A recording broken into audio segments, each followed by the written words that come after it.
And he hasn't kind of he hasn't kind of looked at what's going on in Russia and asked the Russian people, do you think we should do this in any way, shape, or form? He hasn't garnered their advice or their viewpoint.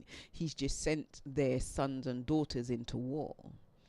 And the Ukrainians, well, they will defend themselves against everything. And it's an unnecessary bravery that they are having to face right about now. So these are the kinds of things that I want to discuss and in more detail. Now, the reason for me choosing this topic today is not because I'm taking sides in the debate about whether black people should be on the side of the Ukrainians or the side of the Russians. You pick your side. You know what I mean? The arguments are there. The arguments are there for everyone to digest and make their own decisions on. But I do want to look at how black people have been affected and are being affected, and how they're being treated, and the silence that follows when we kind of think about what's going on in the world. So I'm gonna just, me, I'm always trying to juggle two things at the same time, and I never kind of get it right. So I want to kind of start off with some stories um, that have been um, that have been going around. I'm just gonna hold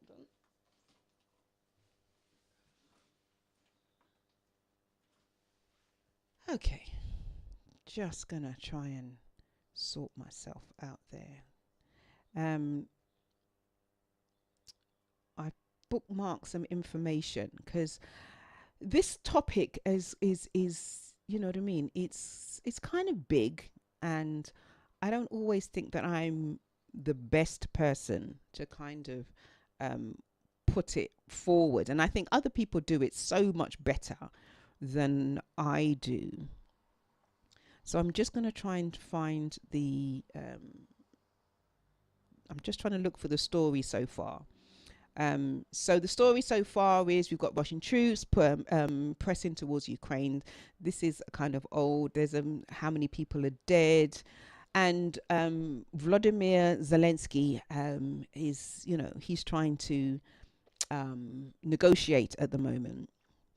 And more European countries, they are putting pressure on the Russian government. Germany is in talks over approving the delivery of 400 RPGs to the Ukrainian by by a third country. So this is what the Guardian is saying. Russia now has at least 50% of its invasion force in Ukraine. I think that's number has gone up, and they were saying that he's making slow progress, and they keep saying he's making slow progress, but actually he's in Kiev now, and there's a whole set of stuff that's been going on. They are shelling and all kinds of things. So there's been a lot that's been taking place, and many Ukrainians are actually prepared to fight. They're preparing to fight. City authorities are urging residents to stay at home and prepare Molotov cocktails for citizens to deal with, the Russian fighters. And Joe Biden has released 350 million in military aid to Ukraine. And you remember that Trump was withholding military aid because we knew this. Even Trump knew that this day was going to come. So when Ukraine came to Trump and asked him for support, that's when Trump started to bargain with him and said, well, yeah, we'll give you the support. We'll give you, what you want, the money and all of that. But first you need to dig up dirt on Joe Biden and Hunter Biden and all of that. And when you do that, we will give you the money. And this is bargaining with people's lives. And that's how far and how low Trump was going to go. So we even, as far back as was when Trump was in power, we knew that this day was going to come. It's been on the horizon. It's been a slow burning, war. And prominent Russians have joined the protest in Russia and speaking out against the the invasion, pop stars, chat show hosts, newspaper correspondents have all sort of spoken out about this. So we're in this, in this city. The UN Security Council was voted on a resolution to deploring Russia's actions. There's been a whole set of things that have been set in place, um, trying to slow things down. And as far as I say, there's negotiations that are taking place to try and stop the war. And I don't think they're going to stop it. I don't think Putin has reached his goal. So there's a kind of trying to create what's called a humanitarian gateway or corridor, so that there's this space that everyone knows is neutral, because it's getting food in, it's getting aid in, it's getting trying to sort of save the people. So as part of all wars, there's always this negotiation of where the corridor is going to be. So sometimes if you've seen things, they've got UN on there, and if they're wearing UN jackets and they've got UN labels on them, then those things are not allowed to be bombed. So you can't bomb the UN, because there's an agreement between both parties, between both fractions, that the UN is neutral and they're just going to allow people, or the Red Cross, or people like that. And we've also had Russian oligarchs and Russian rich people, mostly gangsters. And I'm making generally bad people, I would suggest. And I have no evidence that that is the case. But when people get rich quick, I mean, if you think about the end of communism and when it all fell apart, and these guys just popped up rich. For me, there's always an element of exploitation and a bit of bloodshed that's involved.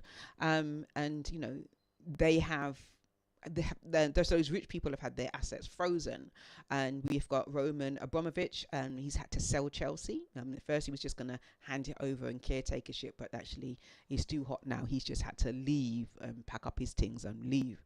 And there's been mass isolation of Russia. The SWIFT system has been stopped, so that they can't make international transactions, and they've been kicked out of the football tournaments, the Olympics. I was just watching earlier on the Andrew Parsons. He's the head of the Olympic Committee. He was made. I missed the speech, but he made some impassioned speech about priests, and because he's had to send the Russian athletes home because of this, and they're trying to keep politics out of the Olympics. Well, that's been going on since, you know what I mean, when the bombing took place in the 60s, you know what I mean, when we had the Black Power movement, all of those things. So politics has always been in. When Russia boycotted the Los Angeles Olympics, and America boycotted the Russian Olympics, it's been going on for too long, and for a long time. So there's been, and so the Russians have been kicked out of there, and the Grand Prix, they've been kicked out, I saw recently. And most importantly, they've been removed from the Eurovision Song Contest. So they can't even sing.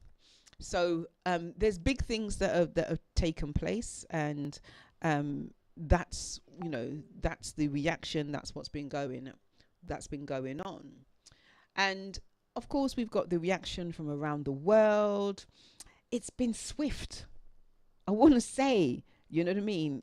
It's been swift and involves everything but ground troops. If we really, we're really looking at what's been going on, it involves everybody except ground troops has been thrown at this whole situation. The EU is thinking of arming the Ukrainian people, not the army, as they haven't really got an army that is ready to fight the might of the Russian army. The Russian army is a comparable army, but it's gonna take ordinary men, and yes, I am saying men, as the women and children have been allowed to leave, whereas all men between the ages of 18 and 60 have to stay. They have to stay and fight. Although some women have stayed and are doing their bit, and I suppose it depends, like, if the men have to stay, then I suppose the women are then saying, well, look, I'll take the kids, I'll do, you know what I mean? And those women that are in a position to do otherwise, they're staying. The Ukrainians are making Molotov cocktails, as I was saying. They're making camouflage, I saw something on the BBC where they were making some kind of camouflage thing, tying up little bits of rags and put in there so that there could be camouflage stuff. And the humanitarian sort of aid is in full swing. So we've got Oxfam, we've got we stand by Ukraine. It's an organization that's popped up, and the Red Cross are all doing their thing. We've got local groups have come forward and are doing their thing as well. Um, we've got let me think, local group. This is happening across Europe, so it's not just Britain. The news reports of the Ukrainians arriving in Poland and Hungary, and all manner of food and supplies were already waiting for them when they got there. Stuff was already in place when they got there. I remember seeing the BBC, and they had toys and food and clothes and sanitary stuff and all kind of stuff in big buckets, and they were just handing out little packages, little care packages for people. And Britain, until recently, had an investor's visa in place to attract wealthy Russians and Chinese people. But that has recently been withdrawn. So that is no longer in place, but it was in place. They wanted their money. They wanted all of those kinds of things. We don't, Russia and China have never been our friends. We have to be really clear about that. These people have never, ever, ever been our friends.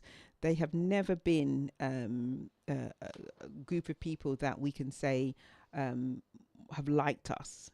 Yet we give them concessions while forcing people from other countries that are their friends, that are what I mean, that are their allies. We make those people jump through hoops. But the Russians and the Chinese, who hate our guts and would run us and bomb us if they could, we give them concessions because they have money. And now that our enemies are behaving like our enemies, they're behaving as if they hate us. We are acting all shocked. We're all like, what's going on? And we have to remember that when countries have money, yeah, when when we think about Saudi Arabia, the money trumps all common sense, and we put ourselves in danger, as we can see what's happening right now. We haven't even tried to make friends with Russia. That's not something that's ever been on the cards. We just try to do business with them. I mean, if you've ever seen a Bond movie, you'll know that we always depict them as the bad guys, and the ones that are going to kill us at the moment. And we know that that's going to be the case. Here we are still trying to do business with them, and this means that we do business with one eye open. You know what I mean? We're doing business, but we kind of, squinting. And communism is, the enemy of democracy. I saw a video recently of Putin and G.W. Bush, and realized that he's been in power under, I think it's 3 presidents. I was trying to count back. So it's Bush, then after Bush was Obama for 2 terms, and then we had Trump. So that's 3 American presidents, and I think there have been about 4 British prime ministers. I was just trying to think of who it was, and I'm assuming it would have been Cameron and Theresa May, Boris, and I can't remember who was before Cameron, but he was in for how many years now? We've had a Conservative government in for so long, but you know what I mean. So we're looking at heaps of time if you're looking at if you're really thinking about it. So we're looking at 20 years, something like that Putin's been in power. And he obviously always wins his elections with 97% of the vote or something. And all his opposition, they end up in jail. We haven't heard about the last one that was put in jail. He was under some strike. He was sick and made sick, and he went back, and he's been in prison ever since. So and we've got, we know there's widespread rigging. His opponents have said that there's rigging, and we accept that this is true. We accept it as being that is the way that how the Russians work. So we know that they are not our friends. Yeah, we know that, and yet we behave as if somehow they are our friends. I'm gonna play another little tune for us. As I say, today is just about lovers rock. I'm just gonna play some lovers rock. I had a tune that I wanted to play. Here it is now. So I'm gonna play some Louisa Mark, "Caught You in a Lie." Here we go.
Bit of Louisa Marks there, "Caught You in a Lie," and that's what's been happening. We've caught them in a lie.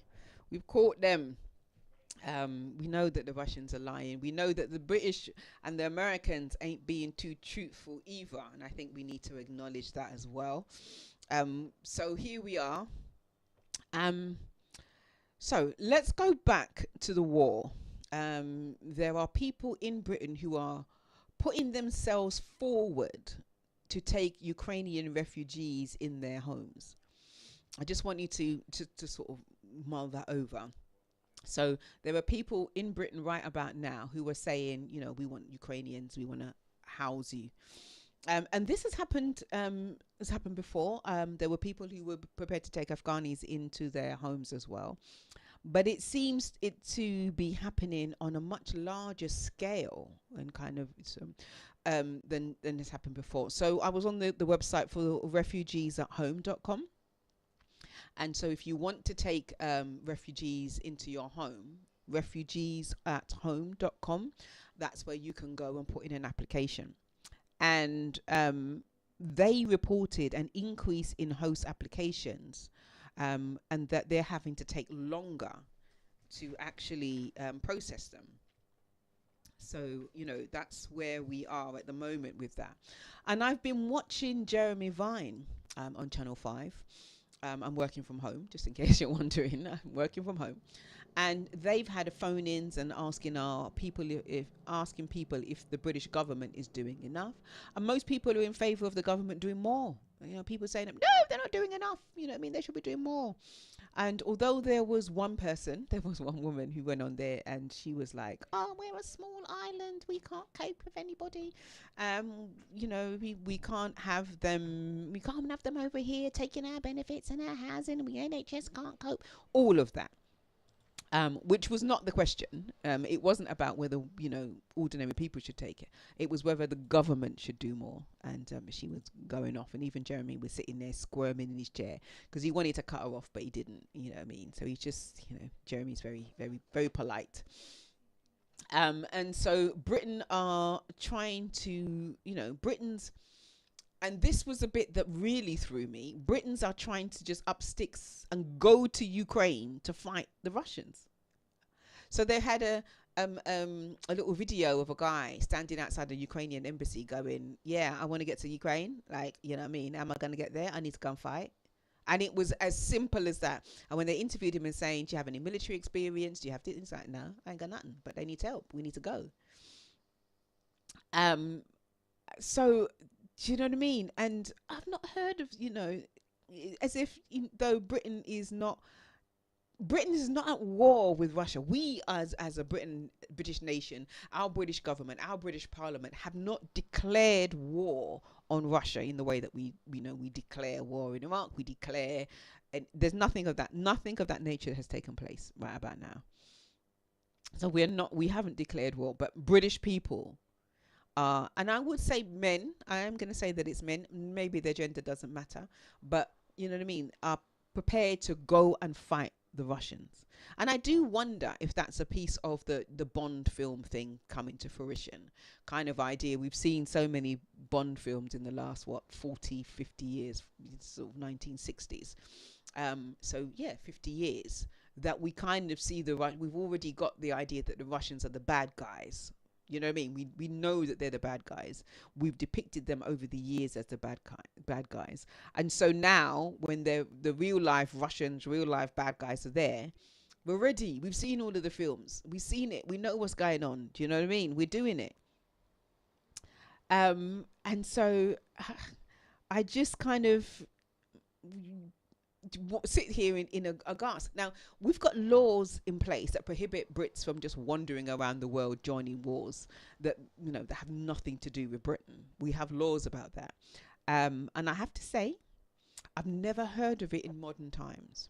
Now, I do remember hearing of this with the Spanish Civil War in the 1930s with W.H. Auden, the poet, and George Orwell, the author, both went off to fight Franco's fascist army. So we're looking at the 1930s, and apparently there have been other people that have sort of up sticks and gone to fight wars, and it seems as if we choose. So when people leave, obviously go and fight ICE, go and join ISIS and all those kind of things, they're seen as terrorists because we don't like them. But if we're going to fight the Russians, people are going, oh, let them go, let them go. There was a woman there saying she actually thinks that they're brave and that they should go. And Kate Smurthwaite, who's a comedian and a political comedian, and I've met Kate a few times. She's a lovely woman, very political. And she was saying, "Are you crazy?" She didn't say that, but she tantamount said it was basically what she was saying. She's going, "We can't just have people randomly walking into countries and fighting other, because we've got our own diplomatic sort of situations to deal with. We're going to have to trade with them. We're going to have to, you know what I mean? And we've got people. We can't encourage citizens to go. And what happens if our citizens start getting killed, and we're going to get dragged into a war that we didn't want to get involved in?" So it's a difficult situation, and we kind of think, okay, so you want to be involved in that war, but hold off a bit. I mean, let's think about this. Let's have a convo. Let's have a conversation about it. So as it stands, Brit by and large are standing in solidarity with Ukraine, and the people are doing their thing on social media and a whole range of other things. And I took this, I found this in newspaper. So the Premier League has announced a show of support for the people of Ukraine at all matches this weekend. Captains of all clubs will wear special armbands in Ukraine colours, with fans encouraged to join player, manager, match officials and club staff in a moment of reflection and solidarity before kickoff. The large screens at grounds will display football stands together against a blue and yellow background matching the colours of the Ukraine flag. And there's going to be a whole load of other stuff, I'm sure, of stuff that's going to go around in solidarity at this precise moment. So this, I took that report from the Independent, and that was reported on Wednesday. So there's lots of stuff that's taking place right now in support of Ukraine. And we mustn't forget that Ukraine's president is being hailed as a hero. He's been steadfast, and he's been depicted as a hero. And I've no qualms about that. He's still there. He's been on social media. He's been doing his thing on social media, showing that he's still there, showing the people that he's still around. Because it's very easy that, you know, we haven't seen Putin. You know what I mean? The Russian army is in there doing their thing. That there are soldiers that have been killed. We haven't seen Putin on TV. I think have we? He's been doing talks. He has been around. Sorry, I stand corrected. I just remember he was talking to Macron recently. So yes, so Putin's been around, right? But the Ukrainian president is there doing his thing. So there is a lot of love and a lot of support out there for the Ukrainian people. And in times of war, this is exactly how it should be. This is what we should be seeing. The nations of the world coming together to stand up against, a perceived enemy. And we all jointly look at Russia and say, bad person, bad situation. And no one wants the Russian army on their doorstep. I mean, this is an army that is formidable. It has as many weapons, and it developed its own weapons. These aren't, not unlike the Saudis. We didn't sell the Russians anything. They developed their own weapons. In the same way that Putin doesn't want NATO countries on its doorstep. And NATO are now backing down and having a backing and supporting Ukraine's entry as a NATO country, which really doesn't sort of help the situation, and it isn't going to make things easier or make it any better if we really think about it. But anyway, enough chat from me. We're doing some Lovers Rock. You are listening to Lady A, and I am talking about compassion. We need to have a little compassion, and so I'll get to the compassion bit, but first I'm just looking at compassion in terms of the war that's taking place right about now, the attacks, what's going on, and I just want to cover that as well. So now I'm going to play us a little bit of I'm So Sorry by Carol Thompson. I'm just playing Lovers Rock. They don't have any meaning. We just snuggle down. If you've got your loved one beside you, give him a little peck, give him a little peck. Yeah, so much badness, so much negativity, so much drama is taking place. We need a little love, so I decided to play some Lovers Rock today. I'm So Sorry, Carol Thompson.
You're listening to Lady A. This is Verity Radio, your nostalgic station. Stay tuned, stay locked. I'm Janet K coming up now. I Do Love You.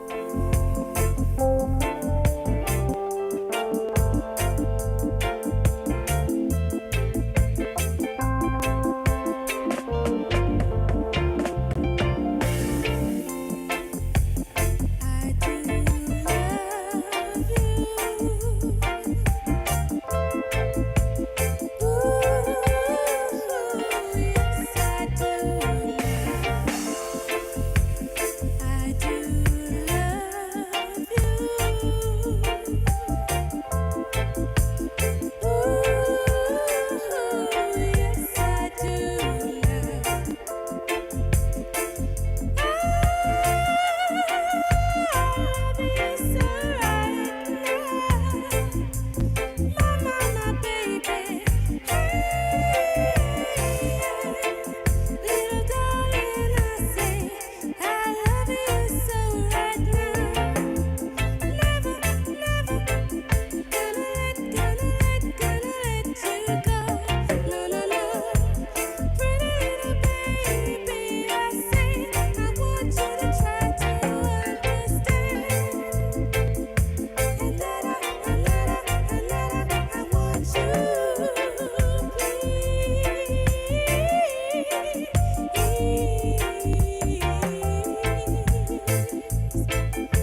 And that was Janet Kay there, and I Do Love You. You're listening to Lady A. Um, and sorry, you're listening to Lady A on For Verity Radio. And I am talking about the Ukraine at the moment and the war that's going on. And I'm not really talking about it. I just want to set some context in all the stuff that's going on and what's been happening and all of that kind of stuff. And in between that, I'm playing a little bit Lovers Rock because I love Lovers Rock. But I also wanted to sort of kind of just take some time out because I think the Ukraine thing is quite heavy. And I think, you know, when when we're thinking about people's lives being, you know, totally destroyed and everybody's having to uproot themselves and stuff, it can be a little heavy, even though we're not living through it. So I'm just going to take some 5 minutes just to talk about some of the stuff that's going on at Fidelity Radio. We've got Sisterins Talking that's coming back. We the ladies of Fidelity Radio get together and we have a good old chinwag. We do about various topics. And we will be putting out one. We just had one we put together asking if women, if we are second class citizens. And we had a good gosh, when we get together, I'm telling you, when we get together, it's a thing. It's a whole event. So we had a good 2-hour chat about that, and that's gone out. So it should be on YouTube and on Mixcloud and all of those things, so you can hear us, the ladies of Fidelity. That is the Ebster, that is Akumak, and Eclectic Goddess, and myself, Lady A, having a good chat about are we second class citizens. We've got some more coming up. We've got Western medicine, and you know how the effects Western medicine have on black people and our views on that. And then we have beauty standards. Oh gosh, we are gonna be on fire with that one, I can tell you. And then we're going to be talking about polygamy and polyandry. So polygamy, we all know, a man with multiple wives. Polyandry, women with multiple husbands. You know, we are not playing here for Verity. And when the women get together, we keep saying that the Verity guys need to get together and do their thing and talk about the things that you know, that interest them, and you know that they've got that they got an interest in and an opinion on. Because I can tell you that the guys here at Fidelity, they have opinions. Trust me, yeah? All of them have opinions. They going on. The only thing is that we ladies, we get together and we are just on it. You know, we are on it. So I'm sending out a message to all the Fidelity men to get their act together so that we can hear your views, hear your point of view, what's been happening, what do you think about the issues. So stay tuned to Fidelity for that, because we will be putting all of that together. So just keep in tune. When those are going out, we just love to talk and to deal with the topics and the subjects that are our subjects. And as I say, I'm looking forward to the polyandry one, I have to say. Just putting that out there. So we've got loads of things coming up, and obviously you can listen to us. We are 24/7. We are always here at Fidelity Radio doing our thing today. So you're listening to Lady A. And I am talking about compassion. Now I know the first half of the show you're going to say, Lady A, that wasn't about compassion. It's coming. I'm building to it. I just wanted to set some context. Anyone that listens to my show that knows that I like to give context, I like to put things in place, put the building blocks in place, so that we have an understanding of what the topic is and where we're going with it. So that's us. I want to play some Lovers Rock this week. I really love Lovers Rock, and so I'm going to play a little bit of Desperate Glasgow. She's gone, but she is definitely not forgotten. She has left us way too soon. She was very talented, and she died and left us this legacy, these beautiful notes, and so I play her regularly. So this is Deborah Glasgow, Give Me That Touch.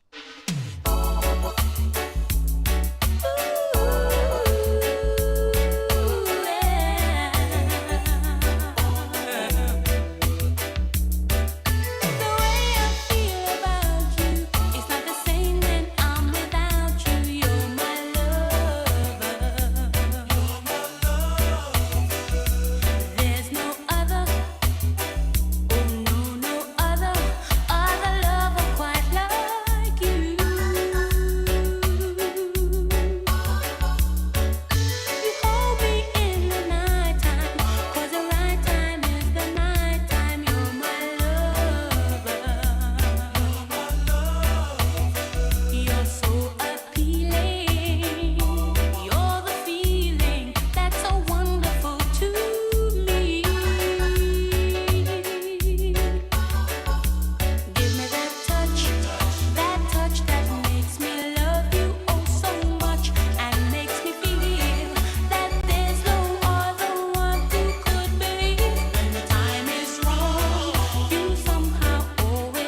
Sometimes I sit down and I wonder, what would life be without you here with me? Oh no, it would be a dreary life without you by my side. Yeah. You make my life such a paradise. You make it so real to me, boy. And every time I think of it, that's when you're so close to me. Yeah. Our love grows more and more when we're together. Although it's like a dream, you make it reality by holding me close in your arms, baby. I feel your warmth and love. You make my life such a paradise. You make it so real to me, boy. And every time I think of it, that's when you're so close to me. Yeah. Sha-la-la-la-la-la-la-la. Sha-la-la-la-la-la-la-la-la. Yeah. Sha-la-la-la-la-la-la-la. You make my life such a paradise. You make it so real to me, boy. And every time I think of it, that's when you're so close to me. Yeah. Our love grows more and more when we're together. Although it's like a dream, you make it reality by holding me close in your arms. Yeah,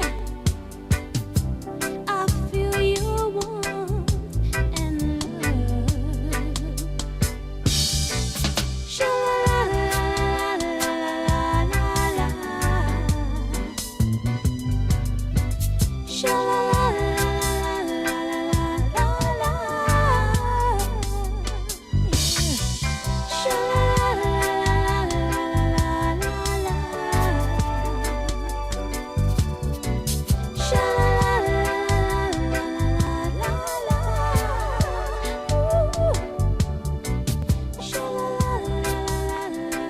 It's been so good, boy. Yeah.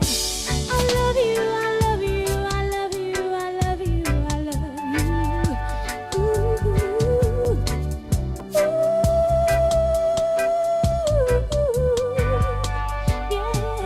Ooh, I love you, I love you, I love you, I love you, I love you.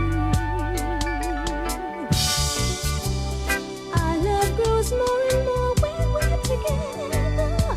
Ooh, I love you, I love you, I love you, I love you, I love you. Yeah, yeah, yeah. Ooh, tune. Ooh, there was a little bit of Gene Adibambo there. Paradise. That's taking me back a bit. Taking me back to when I was young and fresh and could kick up my heels and walk in high heels. Anyway, you're listening to Lady A. This is for Verity Radio. Last hour. We're in the last hour. If you want to give me a text, give me a call. 0730 541 7668. Coming up after me, I have the wonderful Freestyle. He's going to be doing his thing a little later. So do stay tuned to Verity Radio. But at the moment, you're listening to me, Lady A, and I am talking about. Well, I was first half. I've been talking about the Ukrainian war, the Ukrainian-Russian war, and what's been going on, and the reaction, and the support that is out there for the Ukrainian people, and I was just sitting here thinking that is it that we support the Ukrainian people, or is it that we dislike Russia so much that we support the Ukrainian people? Is it our dislike for Russia that has made all of this possible, rather than our love for the Ukrainian people? Because I keep thinking, if it's at Ukraine, it could have been any country, any of those countries. I mean, any of those countries in the area. We could have been talking about Romania. We could have been talking about any of those countries. And I think the response would have been the same. Because the enemy, as long as it was Russia that was doing this, our response would be the same. So I don't know if it's about Ukraine per se. I think they just happen to be, ones that are in the firing line at the moment. But it's not about them. I think it's more about our dislike for Russia that has placed us in this position where we are now. So, okay. So I've been talking about Ukraine and what's been going on there, and I've been focusing on the reaction and the actions of the public and the government. And I've just got a notification on my phone. I've forgotten what it was saying now, that there are people are just up sticks. People who were, the diaspora, the Ukrainian diaspora, are now sort of just saying, well, I've got to go back home. And you know what I mean? Even if they've got family there, they haven't got any family there. But this is my spot. This is where I'm from. I've got to go and defend it. So, there are men packing up, getting on a plane and heading back to Ukraine and saying, I need to defend my homeland. So there's a lot of passion around at the moment. And the support that has been shown for the Ukrainian people, and with the sanctions that have been put in place to try and loosen Putin's grip and slow the progress then in the sort of the takeover of Ukraine. And you do wonder how effective that is going to be. There's been a lot of compassion shown throughout this whole episode in the last few weeks, and we're only talking about a few weeks. Like most things, we will see how long this lasts, because people can only be kind for so long before they start to flip the script and say that it's not their responsibility, and how long is it going to go on for, and all of those kinds of things. We don't do long-term compassion. And if we remember clapping for frontline staff at the start of COVID, you remember all of us going out at 8 o'clock, boom, boom, boom, boom, boom, boom, pots and pans, yeah. And neighbours were sitting down there, we got to support the NHS. And then, you know what I mean, a few months ago, we were sacking those very same people and saying, well, no, we're sacking you now. You know what I mean? You're not doing this, you're not doing that. Bye. You know what I mean? So we clap for people 1 minute, and then we flip the script. Within the very next breath, we do that. So I think, you know what I mean? So we'll see how long the Ukrainians get our support from the world. But I also wanted to kind of put things again in context. So what do I mean by compassion? Wiki states that compassion means sympathetic pity and concern for the sufferings or misfortunes of others. I think we can understand that. We look at that, and we have sympathy, and we're concerned about what's going on there.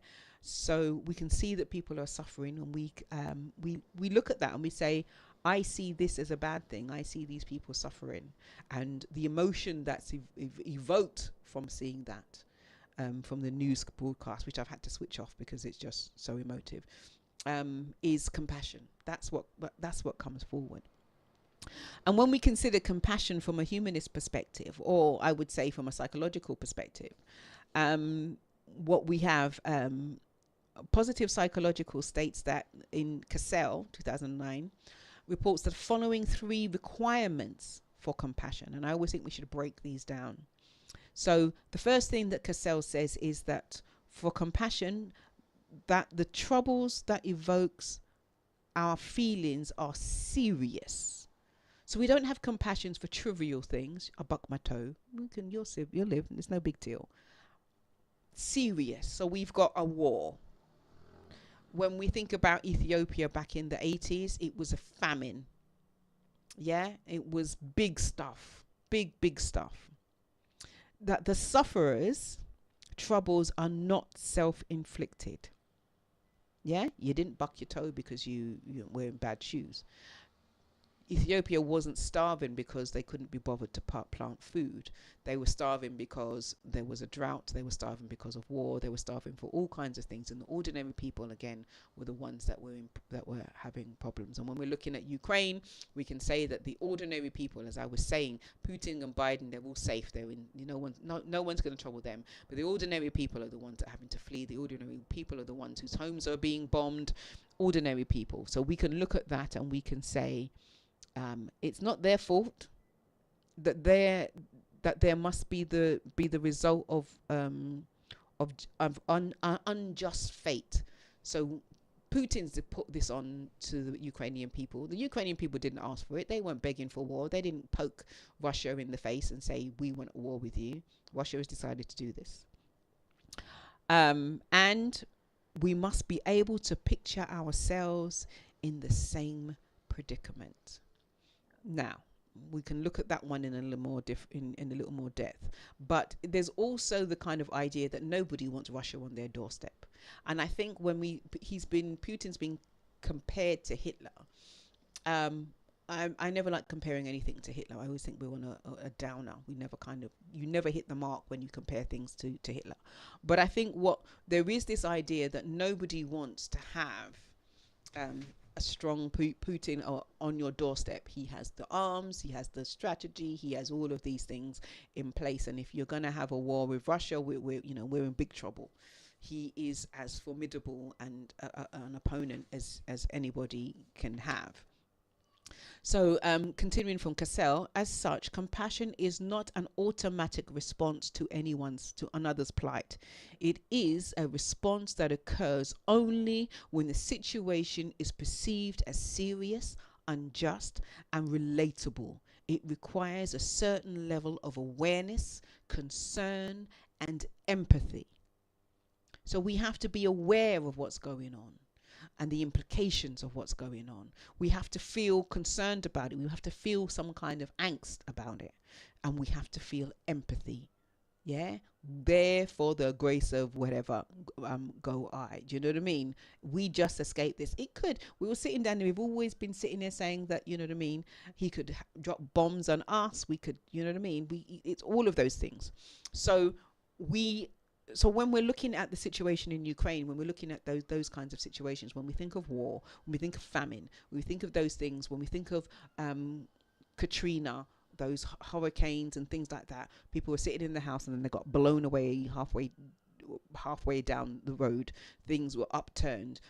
They were left with nothing. Everything was gone. We look at those things and we have compassion because we realize that these people did nothing except live their lives. And then we've just got these catastrophe that has happened.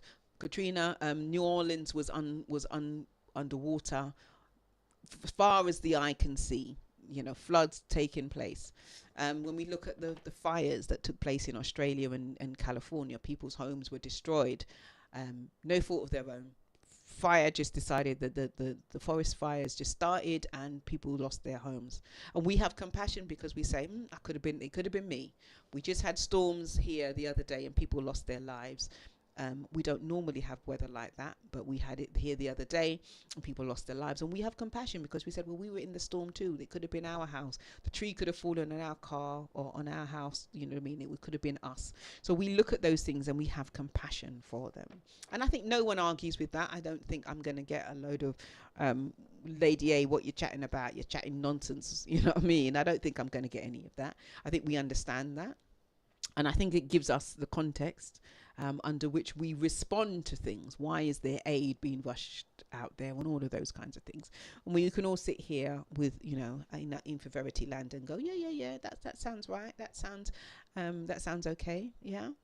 I mean, if you want to challenge, if you want to bring up a different perspective on it, feel free. 0730 541 7668. Quite happy to take on another view. But I think that feels right. That doesn't feel like something that's too outrageous. The idea of what compassion is. So yeah. So we've got our context, and in terms of what compassion is. So now I just want to kind of think about that in terms of the wider implications. So let's move to another aspect of what's going on. Many of you may have heard these clips that I'm about to play. So I'm just gonna flip my script and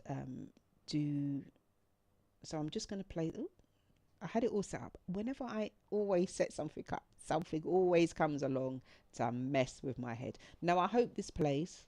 There's always some kind of drama. So this is Wion, WION. It's so I follow them on Facebook. I think it's an Indian station, or at least the presenter is Indian, and she's going to be looking at some aspects of things that's been going on. Let's see if it plays. It was just playing a while ago, and now it's looking at me. So now playing. It's playing. No, it's not. Oh, this is so annoying.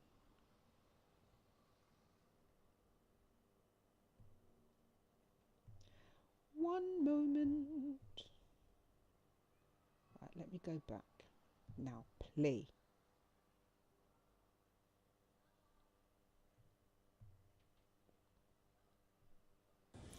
You've seen the situation in Ukraine, you've seen how the world is responding. Now let me show you how the world is covering this invasion. I'm talking about the media, especially Western channels. How are they covering Russia's invasion? With blatant racism. Let me say something at the outset. As journalists, we do not filter hardships and pain. We do not see caste, color or gender. And we have stuck by this principle. When the Taliban stormed Kabul, we stood with Afghans. When Ethiopia attacked its own people, we questioned them. When unarmed black teenagers were gunned down in the US, we joined the outrage. Today, we are doing the same. We see the plight of the Ukrainian people and we have reported on their hardships. But what about the Western media? They too are reporting on the crisis, on the war, on the refugees. But they do not see hardships. They only see race, the color of your skin, the color of your hair. Let me show you exhibit number 1. This exchange happened on the BBC, the so-called Guardian of Unbiased Reportage. Listen to how their panel describes the refugees from Ukraine. It's very emotional for me because I see European people with blue eyes and blonde hair being killed. I believe every trip should be a transformative, life-changing, luxury-filled experience. Third Home is the luxury property and travel club that opens your world to exquisite rent-free exchanges. Own a second home? Learn more today at Third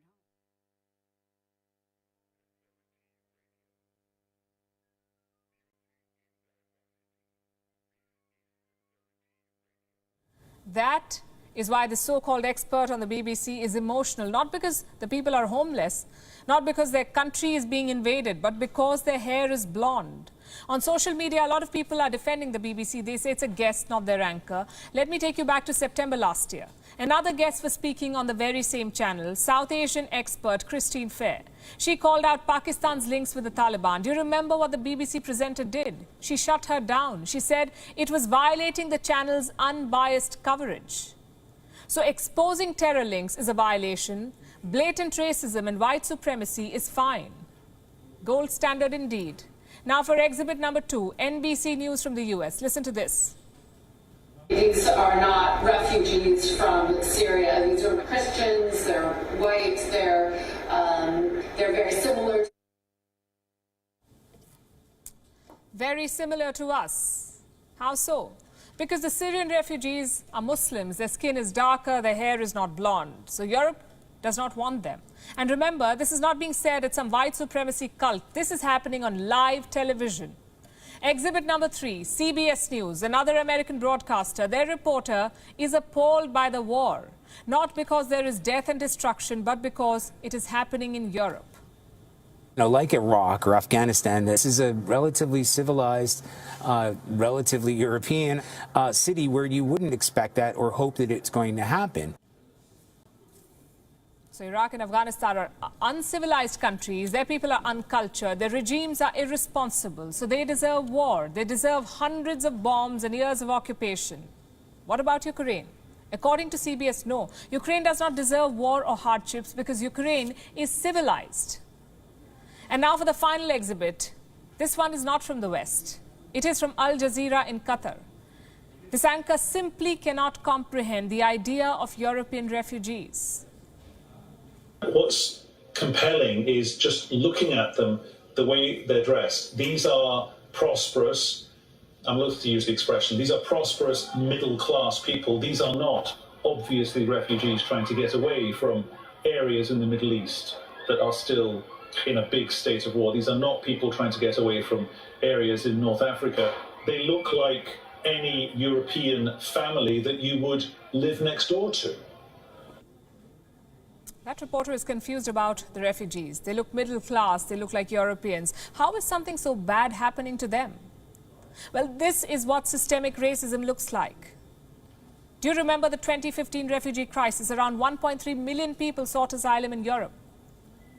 Most of them were from Syria, Afghanistan and Nigeria. Do you remember how the West reacted? They shut their borders, they herded the refugees like cattle, and they branded them as terrorists. Back then, Western reportage was quite different. Let me show you what the BBC did. They prepared 7 charts depicting the refugee crisis. Let's focus on chart number 5. Which European countries are most affected? Now remember, this war was in West Asia. The bombs were dropping on West Asia, but this was the BBC's big concern. Which European countries are most affected?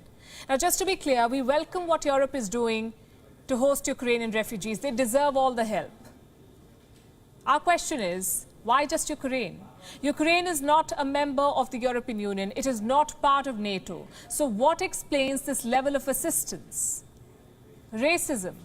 You see, Ukrainians are Europeans. Hence, they get the red carpet. But Africans and Asians get border crackdowns and refugee camps.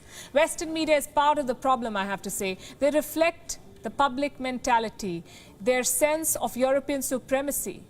And the problem is, governments are not doing anything to help. In fact, they're adding fuel to this fire. Let me show you what Bulgaria's Prime Minister said about refugees. I'm quoting. These people are intelligent. They're educated people. This is not the refugee wave we have been used to. People we were not sure about their identity. People with unclear pasts who could have been even terrorists. That was a European head of state. He's openly calling West Asian refugees terrorists. If this does not expose Western hypocrisy, nothing does. They invaded Asian and African countries. They waged war. They committed war crimes. And when the people fled, they shut their borders. What does this tell you? That refugees were never the problem. That money or borders were not the issue. The issue was race. Think about it. WION is now available in your country. So that was WION. On my Facebook, I follow them on Facebook, and they've always got something really interesting to say about things. I follow them all the time. WION. And I think she really summed things up really well there about what's going on. When we talk about the media and how it depicts non-white people, non-European, the not Europeans, there is an outcry. So, you know what I mean, that all they're doing is reporting the news. And we say this time and time again, when we see how they treat black footballers to white footballers, and we keep saying it, and they go, no, we're just reporting the news. And yet here it is again. You know, it's just the tone that they set. They set the level of how people should respond. They the reporters are the ones that are saying all of these things, and people are subliminally taking it on board.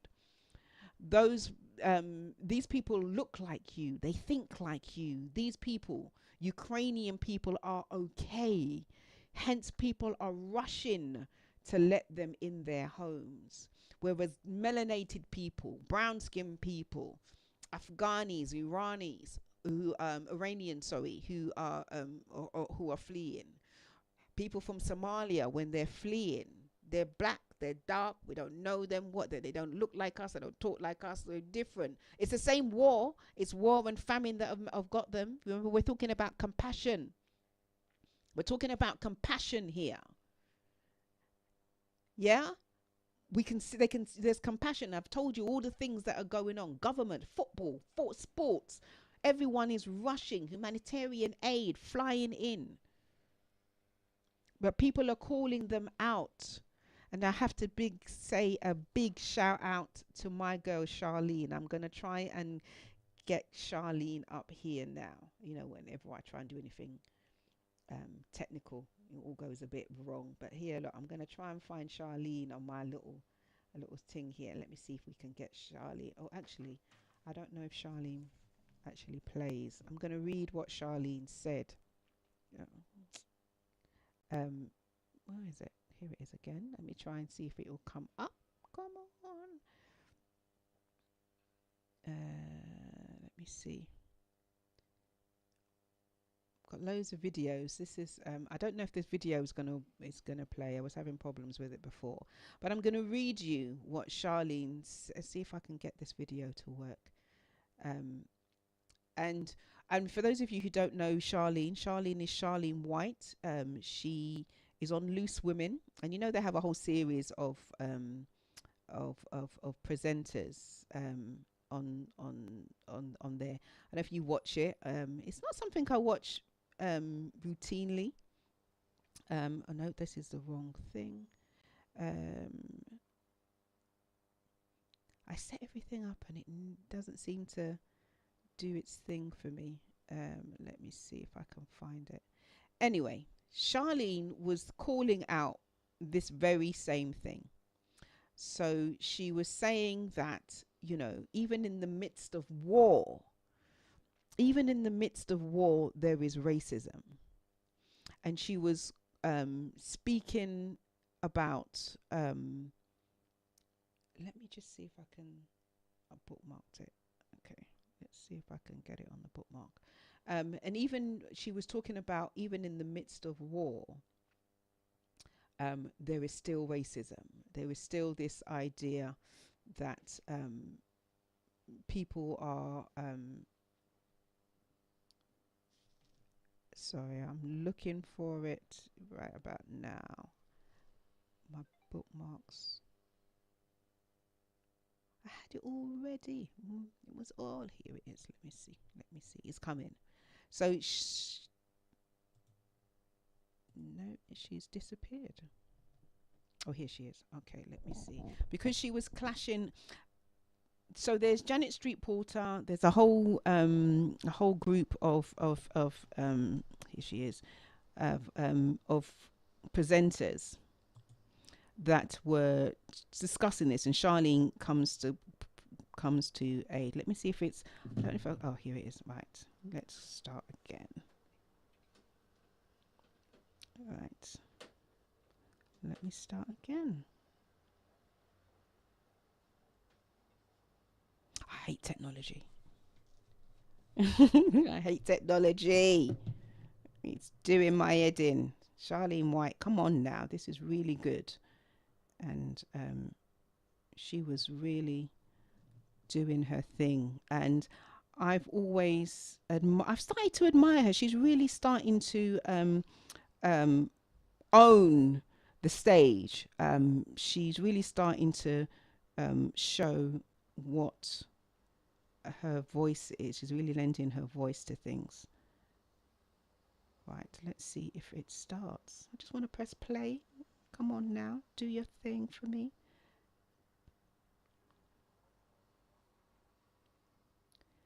Oh, it's so annoying. Let me see if I can get it to play.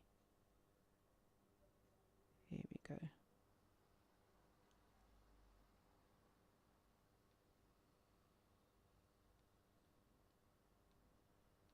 No, it's not going to play for me. It's not going to play. I'm sitting here.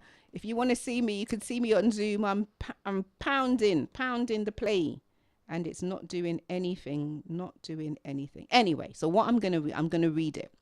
So I'm going to read what it says because the presenter spoke at length about the recent reports of terror attacks, of terrified black students being stranded after suffering racism at the Polish border on Tuesday. And I just think that I out to those who are in those bordering and I just think that my heart really does go out to the Ukrainian people and those who are in those bordering countries who are doing all they can to try and help them, but will not help anybody whose skin is dark. A very clear reflection of what it is that the world is dealing with. Ukraine. This happens in wars the world over, especially when it comes to migrant workers. The difference, I think, this time is it's a younger demographic who are used to posting on TikTok, on Twitter, on Facebook, and they're telling their story. And I really hope that people understand when we talk about things like... Yeah, but I know, I hear what you're saying, and I completely understand it. And on the news last night, they did show some of the students talking about how badly they had been treated and the effort that it had taken for them to actually get on the train and cross the border. But I also think that Poland, for example, has exceeded all expectations in accepting 150,000 oh, goodness me. refugees. I understand that. Thousands of refugees. You 50 people come in, you 4 people... Sorry. I know. You're just going to look after yourself. This isn't a surprise to anyone who has moved, any asylum seeker who's moved across Europe has met this in Hungary and other countries. To a lot of people, it will come as a surprise. It didn't come as a surprise to me because I am a black woman who's travelled through Europe, and I've dealt with a lot of the ups and downs that can come with. And I love travelling, but you always have to make a judgment call about how to deal with certain situations as a result of the colour of my skin in the way that you won't have to, Janet. So I think, yes, it does happen, but this has really shone a light in a way that perhaps, you know, a lot of people watch this programme may well not realise just how difficult it can be. Okay, so I managed to get it started. So you can hear that. I think that what's most annoying about that is that Charlene is putting a point forward. And there's always people who are willing, you know, Janet Street Porter was saying, well, the Polish have taken, you know, in above and beyond their expected quota. You can't expect them to take Africans as well. I mean, basically, that's what she's saying. You know what I mean? Poland's gone out of a way to do that. You can't expect them to take black people as well. And it's interesting that she portrays herself as being someone who fights for the little person. But it's clear that that little person needs to be white or needs to be a certain kind of person. She sat there as an apologist for racist behavior. She sat there and says, yeah, but I understand fully what you're saying. I get it. But, and when you hear people saying but, somehow the racism is justified. You know, Poland have taken in loads of people already. They can't expect to take black people as well. And it you know what I mean? When you hear these things, you're like, really? Ukrainian police beat up black people, dragged them off of the trains. At one point, they were firing shots at them, to get them away from trains, leaving them stranded at stations. I think that's what we need to understand as has happened. Can you imagine if this was France and the French police said, you Brits are now out of the European Union, so you can't get on the train, and then proceeded to beat them and shoot at them? Yeah? Listen, I guarantee you, the British people would be jumping, rushing down to Dover and jumping on ferries, ready to burn down Paris. But when it comes to black and brown people, where is the compassion? When the Syrians were in boats trying to not drown, Priti Patel was chanting, send the boats back. Do you know what I mean? This is what we have to deal with. And there are apologists out there sitting on their platform saying, yeah, but. And I find this is the way when we're looking and when we're thinking about compassion. Remember what I said that compassion was about. Yeah? That it needs to be, that it needs to be serious. And I said war. We can all agree that war is serious. That the sufferer's troubles are not self-inflicted. Yeah, so those black students that were sitting in Ukraine had nothing to do with Putin, nothing to do with it. They were there studying to be nurses, studying to be engineers, studying. Yeah, in the same way that they come over here and are studying law and doing all of those things. So it's not their fault. And we must picture ourselves. And that's where we fall down. And that right there is where we fall down, because white people can't picture themselves as us. They can't see it. I'm going to play Trevor Noah now and his response to the very same video that the Wyon the woman that I played at the beginning. So it's the same set of videos, but his take on it. So I'm going to play Trevor Noah now from The Daily Show. I've got so much technology, and today is just not the day. Whenever I do this, I'm playing. I'm thinking I've got it all sorted, and it's not playing. Nothing is playing. Nothing is playing, and I'm sitting here going, nothing is playing. I don't know why it won't play.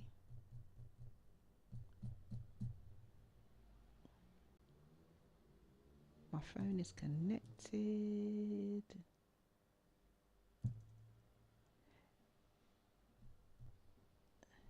Right, let's see if it just springs into life. No, it's not going to spring. No spring-a-ting-a-ting. Oh, hold on. It's a bit slow. I think what it is a bit slow, and I keep battering it, and I'm confusing it with what I'm doing. I think it's just a bit slow. I wanted to hear Trevor's take on this. Let me see if Trevor will play. There's a really interesting thing that I learned, and that is a lot of people on TV didn't expect a war like this to happen in, let's say, certain neighborhoods. This is not a developing third world nation. This is Europe. These are prosperous middle-class people. These are not people trying to get away from areas in North Africa. They look like any European family that you would live next door to. What could be a difference here from other conflicts, that could seem very far away, in Africa or Middle East or whatever. I mean, these are Europeans that we're seeing being killed. This isn't a place, with all due respect, like Iraq or Afghanistan. This is a relatively civilized, relatively European, I have to choose those words carefully too, city where you wouldn't expect that or hope that it's going to happen. Wow. That was you choosing your words carefully? That was the careful version? So what were you going to say if you weren't choosing your words carefully? I just hope the next time this happens, it happens back in the Middle East where it belongs. Like, here's the thing, people. Here's the thing. Beyond the racism, right? Like, let's forget the racism. Oh, how I wish we could forget about the racism. You do realize that until very recently, fighting crazy wars was Europe's thing. That was Europe's entire thing. That's all of European. It seems to have cut out on me, but anyway, so he raises a really good point. Europe has a way of depicting itself as not being involved in anything, as a democracy, as someone that just goes around not doing anything, minding its own business, and then this stuff just happens. Yet a lot of the time they've instigated so much and they've been involved in so much, and then they turn around and go, who, us? No, nothing to do with us. What's happening? Oh. This whole thing has been a shock. And I just find it bizarre, to say the least. I find it bizarre that this is the way that they behave. The word civilized is being bandied about. The Ukrainians are civilized. They are just like us. And this is quite true. Something was brought to my attention yesterday regarding the Ukrainian orphanages. Yeah, these orphanages, this orphanage is unique because it takes in mixed race orphans, children that have been abandoned, um, abandoned by parents because they are mixed. There is one woman who is prepared to take them on, and her name is Olga Nyenya. And a filmmaker called Julia Ivanova has been putting stuff together regarding her. I'm gonna read it because I don't know if my WhatsApp is really gonna do anything. It's gonna. So what we have here is. I'll do the long synopsis. Olga Nenya has 27 children. 4 of them, now adults, are her biological children. The others 23 are adopted or fostered children. Of those 23, 16 are biracial. She calls them my chocolate. She is raising them to be patriotic Ukrainians. Some residents of the Sumy, Ukraine, consider Olga a saint, but many believe her to be simply crazy. An inheritance from the Soviet era, a stigma persists here against interracial relationships and against children born as a result of the romantic encounters between Ukrainian girls and exchange students from Africa. For more than a decade, Olga has been picking up black babies left in Ukrainian orphanages and raising them together so that they may have support and protect from one another. So this filmmaker interviewed the neo-Nazis in Ukraine, revealed that the real danger for a dark-skinned individual in the streets, these white supremacist youth joke about their evening raids and how police seem to let them do it. Prosecutors are not particularly determined to give them strict sentences to racially motivated crimes, and young thugs can get away with probation for beating someone nearly to death. Olga sends her foster children to stay with host families in France and Italy in the summers and over Christmas, where they are cared for by charitable families who have committed to helping disadvantaged Ukrainian youth since the Chernobyl disaster. Olga's kids now speak different languages, and the older girls chat in fluent Italian with each other, even while cooking a vat of boshkosh, whatever that is, some Ukrainian dish probably.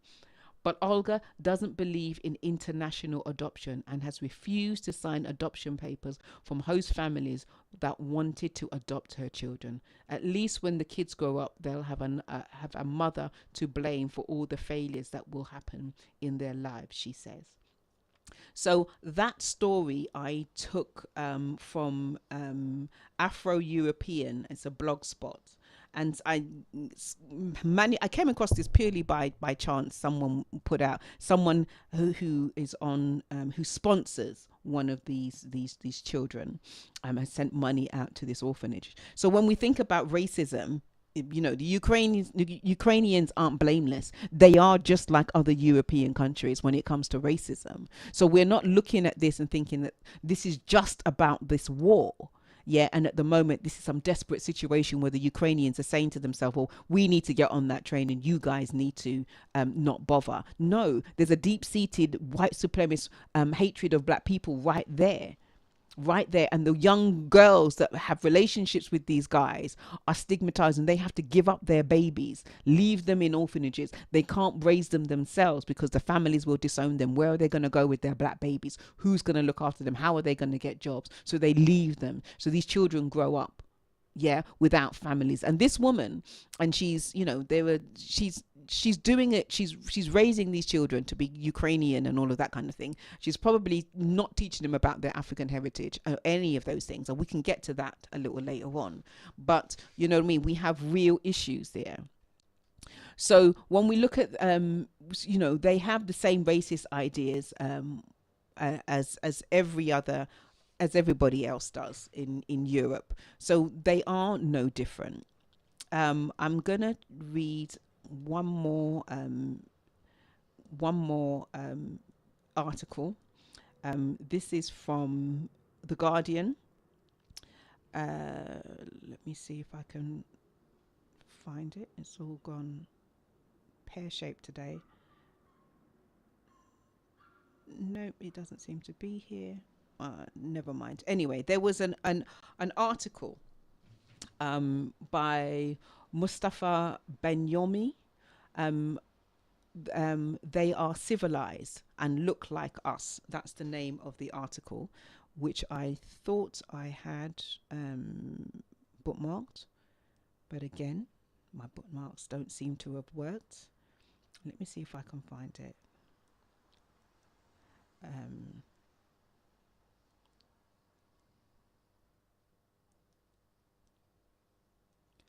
Let me see if I can just call it up.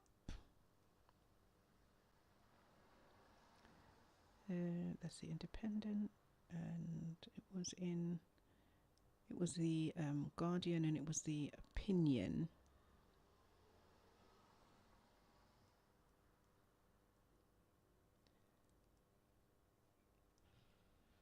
And it was a really good article because he really took it. Let me see if I can. Here it is. Okay, I found it. So I'm just going to try and read the ending of. There's unfortunately ITV journalists reporting from Poland. Now the unthinkable has happened to them. And this is not a developing third world nation. This is Europe, as if war has always and forever an ordinary routine limited to developing third world nations. By the way, there's also been a hot war in Ukraine since 2014. Also, the First World War and the Second World War, referring to refugees, seekers, as Al Jazeera anchor chimed in with this. Looking at them, the way they are dressed, these are prosperous. I'm loath to use the expression middle class people. They are not obviously refugees like we get away from the areas in Middle East. So we heard that. That's what those that's what the videos have been saying. In Austria, Chancellor Karl Nehammer stated that, of course, we will take in refugees if necessary.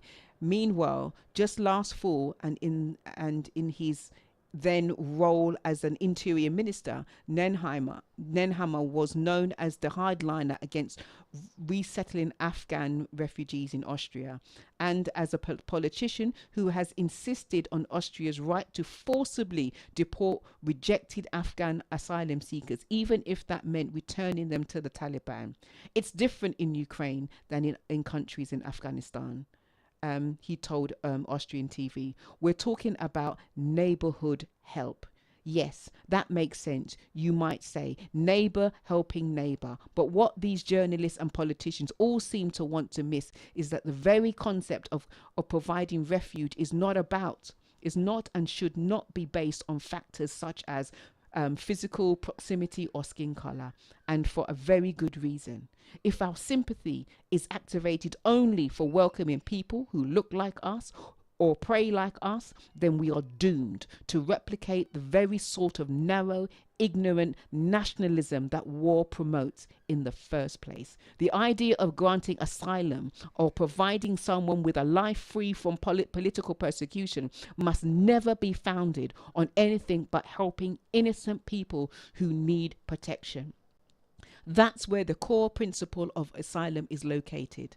Today, Ukrainians are living under a credible threat of violence and death coming directly from Russia's criminal invasion, and we absolutely should be providing Ukrainians with life-saving security wherever and whatever we can. Though let's also recognize that it's also easier to provide asylum to people who are victims of another aggression rather than our own policies. So he says that as well. But if we decide to help Ukrainians in their desperate time of need because they happen to look like us or dress like us or pray like us, or if we reserve our help exclusively for them for them while denying the same help to others, then we have not only chosen the wrong reason to support another human being, we have also, and I am choosing these words carefully, shown ourselves to be given up on civilization and adopting for barbarism instead. And opting for barbarism instead.